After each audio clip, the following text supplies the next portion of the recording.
foi assim, madrugada de 15 de fevereiro de 1630, 77 navios holandeses bombardeiam Olinda e inauguram um período de 24 anos de Brasil holandês que estendia do Maranhão a Sergipe. Gente, nesse período, durante 7 anos, esse Brasil-Holanda foi governado por um homem de visão, humanista até. Ele abriu os portos, construiu pontes, construiu teatro, escolas, permitiu a liberdade religiosa e trouxe uma missão de artistas muito importante da sua terra.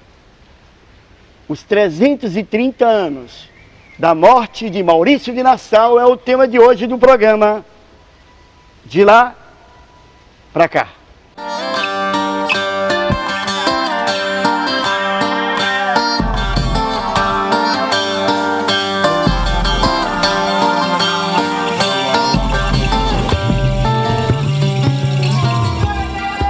Evaldo Cabral de Melo é o nosso grande historiador, grande pesquisador da presença holandesa no Nordeste, e é um imenso prazer estar aqui ao lado dele. Tudo bem? Vai. Tudo certinho?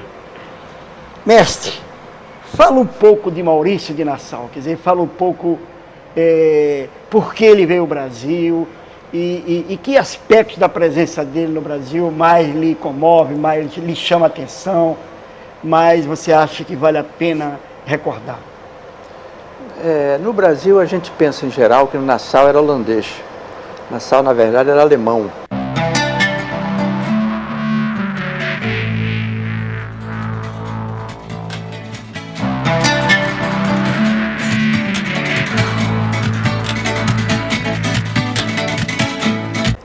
E, jovem ainda, ele foi servir ao exército da República dos Países Baixos, porque a família dele toda tinha uma parte na Alemanha e uma parte na Holanda, tinha uma ligação muito estreita com os Países Baixos. Ele estava fazendo carreira normalmente no exército neerlandês durante a Guerra dos 30 anos, quando surgiu a oportunidade do Brasil. Ele estava na época muito endividado, porque ele foi sempre uma pessoa meio descontrolada em matéria de dinheiro e gastava sempre mais do que ganhava.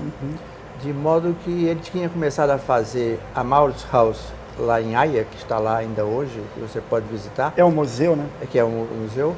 E ele começou a fazer o Mauritshuis e ficou endividado e surgiu essa oportunidade de governar o Brasil. E ele tinha um certo gosto, uma certa curiosidade pelo exótico. Na época, o Brasil era exotíssimo em termos da Europa. E aceitou, inclusive se empenhou em vir para o Brasil.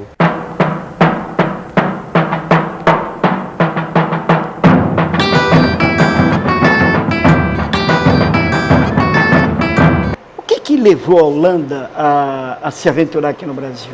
A Holanda, na época, era uma grande... Era a primeira economia moderna. A Holanda foi a primeira economia moderna. E a Inglaterra, a partir da segunda metade do século XVII, começou a se desenvolver num sentido capitalista, em grande parte imitando os modelos holandeses, isso reconhecido pelos próprios historiadores ingleses. A Holanda, quando a Holanda esteve no Brasil, coincidiu com a grande fase de expansão, não só colonial, mas econômica da Holanda. Quer dizer, a Holanda era um centro assim, foi o centro mais cosmopolita da Europa da época. E a Companhia das Índias, quando eles olhava para o Brasil, imaginava grande fornecedor de matérias-primas? Não, ela pensava sobretudo em termos de comércio de açúcar. Vamos dizer, dela sambarcar o comércio de açúcar e monopolizar o comércio de açúcar, que até então era basicamente português, era uma iniciativa portuguesa.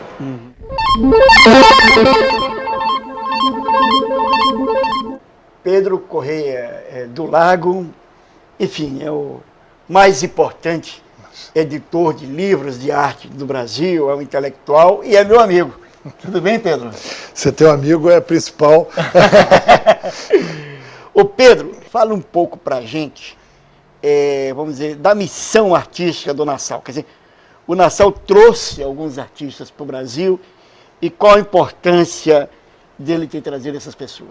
O Nassau era longe o indivíduo de mais alta linhagem, digamos, mais bem nascido, mais educado, a jamais pisar o solo das Américas. Quer dizer, a gente fala muito que vinham para cá condes, barões portugueses ou espanhóis, ou até ingleses colonizaram mais tarde a América do Norte, mas a verdade é que só mandavam para cá quem não tinha mais o que fazer em Portugal, porque o risco era tão grande de atravessar o Atlântico. Então, o Nassau era um cara que era primo de todos os reis da Europa, tinha sido criado nas maiores cortes, tinha uma cultura, uma informação extraordinária, era amigo do Huygens, que era um dos caras mais importantes da cultura holandesa, que eu acho que indicou para ele, provavelmente, a necessidade de levar pintores.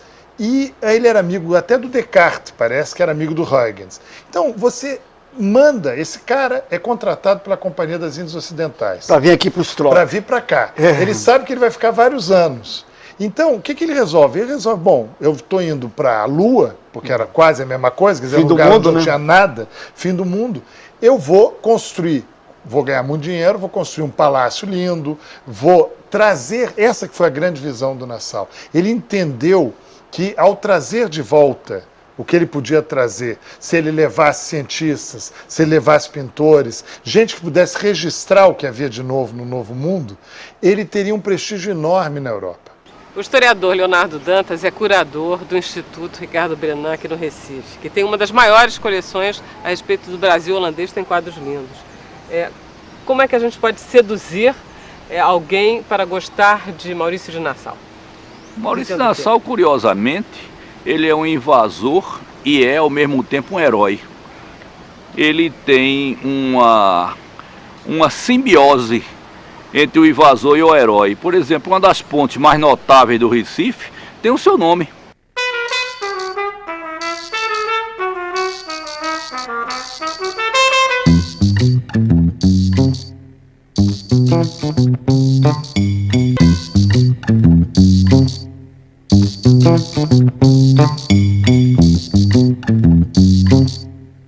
E curiosamente, também no inconsciente coletivo das famílias, João Maurício é um nome muito usado pelas famílias tradicionais em homenagem ao conde João Maurício Nassau-Siegen, que é um conde alemão, nascido em 1604, em Dilemburgo, e que entre 1637 e 1644 governou o Brasil holandês.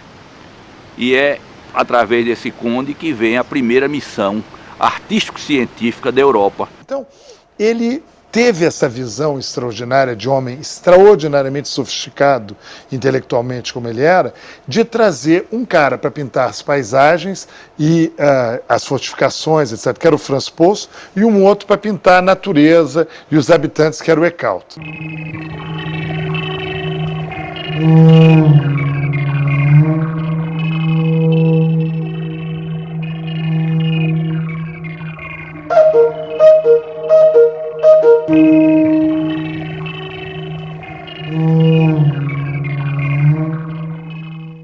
Dois pintores que, por sorte, eram pintores talentosíssimos. Ele podia ter caído em gente ruim, mas esses dois caras aproveitaram ao máximo a oportunidade que eles tiveram no Brasil.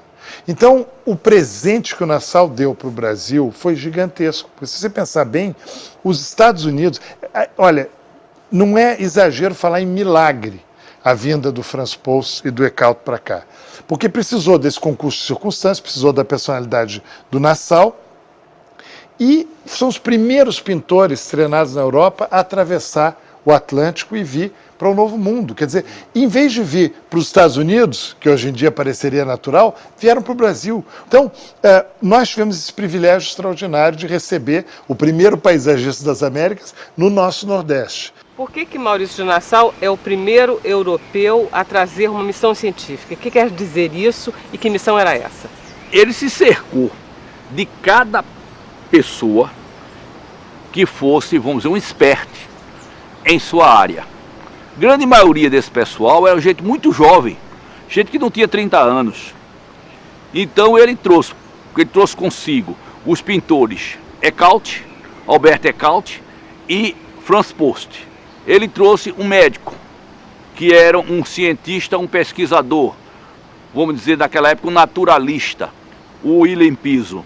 Ele se acerca de Georg Markgraf, que era astrônomo, astrólogo, matemático, era também artista plástico e era também dado à pesquisa de animais. Ele trouxe consigo matemáticos, ele trouxe consigo especialista em línguas, vamos dizer, em língua morta, que eles esperavam encontrar aqui no Brasil uma das tribos perdidas de Israel. Então, ele, em cada um das suas áreas, ele tinha os seus saberes, inclusive poetas. Agora, o que sempre é preciso salientar é que ele arcou do bolso dele com os ônus de trazer uma missão artística e científica para o Brasil 200 anos antes de se falar em missão artística de Dom João VI. O Nordeste tem uma cartografia no século XVII completa, como não existe para nenhum lugar do Brasil. Você vê, por exemplo, a cartografia do interior do Nordeste, é não só o nome de rios e acidentes geográficos, mas tem engenho por engenho. Engenho de açúcar por engenho de açúcar. Se o engenho de açúcar tinha capela ou não tinha capela.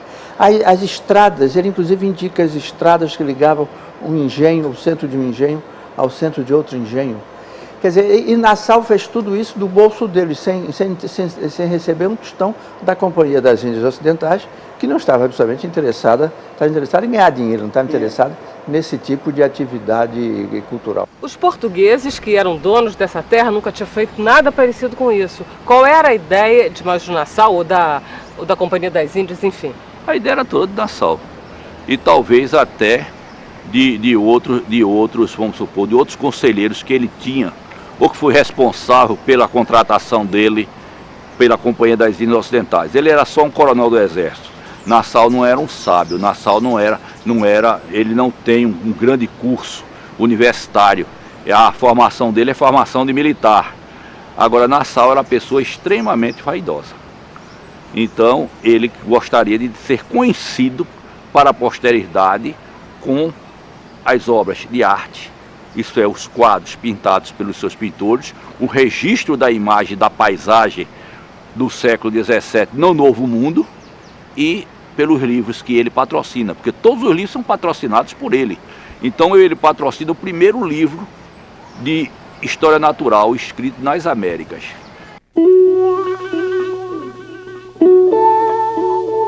Agora, o que é preciso levar em conta em relação a Nassau é o seguinte: ele não era propriamente um grande militar no sentido, quer dizer, ele foi um oficial eficiente, correto e competente, mas ele não foi assim o grande condottiere, o grande chefe militar que realiza conquistas excepcionais. Ele não era, ele se caracterizava por uma grande capacidade de detalhe e uma grande diligência na execução das ordens, compreende? E ele tinha também, quer sobre o aspecto militar, quer sobre o aspecto civil, ele tinha também uma grande vocação para administrador. Um grande prefeitão também, né? No sentido de modo que ele se aproveitou lá da estada em Pernambuco, das horas vagas, para fazer um programa também por conta dele, para fazer um programa de, vamos dizer, de urbanização e de construção do Recife. Mas repare, quando a gente diz do Recife, não é o que a gente chama hoje o antigo bairro portuário, que já existia na época e que com a chegada dos holandeses tinha crescido. É o atual bairro de Santo Antônio. Todo o atual bairro de Santo Antônio foi originalmente, Santo Antônio de São José, foi originalmente planejado urbanisticamente por Nassau.